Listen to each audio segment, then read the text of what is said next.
And Kathleen, is the BOK done? Well, are they done is a very interesting question. Are they done hiking rates? They may very well be, but let me tell you this. In November, I was at, I did an interview.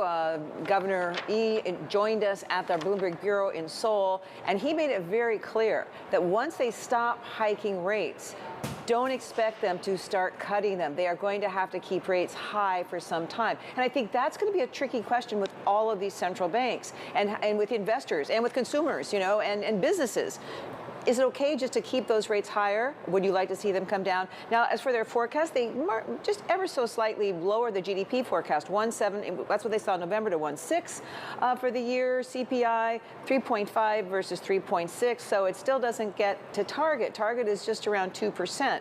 And on the GDP, they raised it a little bit for next year, 2.4 from 2.3, CPI 2.6 from 2.5. So with the CPI numbers, it seems like they'll be within sort of a 1 to 3% band, but not near 2%, and we'll find out what they say next. In the press conference, I think he will be asked that question again. Are you going to start cutting rates? I think the governor will also be asked about inflation. If it's at 5.2% now, why are you so sure it is going to come down enough for you to stop hiking rates more? We understand that you're worried about the economy, about weaker consumption, about weaker exports, about a housing construction industry that has slowed down, about that little marginal drop you had in GDP in the fourth quarter. Year over year, GDP rose 1.4% in the fourth quarter. There's all kinds of these small red flags, not big ones that are waving. Find a pause. I think the question is, does pause mean stop, or does pause mean we're pausing now to see if we have to do more?